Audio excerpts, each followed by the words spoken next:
Aiwa manake tichingamidzane kana iwe mchinda. Tichingamidzane naye mzukuru na sekuru. Makadi enya sekuru. Yekana aiwa kuno mtonoro ndiwapetuka kumatare nasi. Ichokwadi ya sekuru. Aiwa manake. Matendo emazviro kwazvo.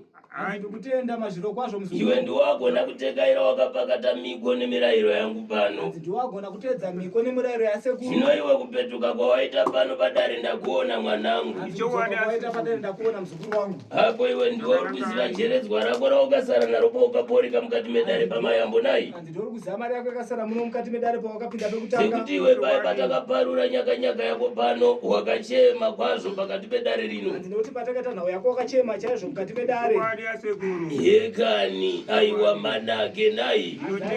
Pakanaka mzukuru na sekuru. Ndiro. Anzaiwa ndizvo mzukuru. Waona parasvika apa mwanangu. Anzoona parava dare rako apa mzukuru. Rakuchikudzokonoka paye pandakadugura newe zuro. Anzi rakuchidzoka paye patakataura nezuro. Ndikati iwe gwatira ndiri kukupasa padumba pangu pano. Ndakati pfuma yandikupa pamusha pangu pano. Harisi rokuti kana uchinga waritora waringira kwana Maruhei. Anzi harisire kuti kana uchinga warito wakumhanya naro kupfambi. Iri nderako neharanga yako padumba nai. Iri nderako nemuchimwana wako naika. Netizhwerere.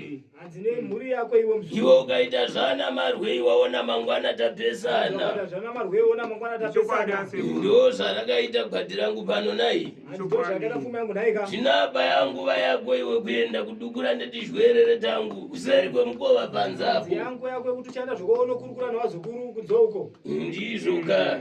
Tiremekedze jeredzwa nai. Toremekedza chibano wana nekushambwa kwako naika. Tichengete ukama. Tochengeta ukama naika. Ichokwa chewe. Uya anzochengetedza miko natateguru ndo zvaunotaura muzukuru wanzwa.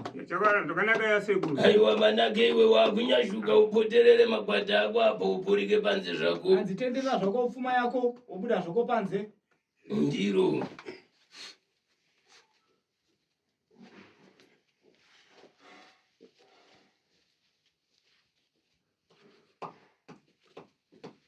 Iwe haikona kudzembedzeka, hakuna anokubira gwati rako.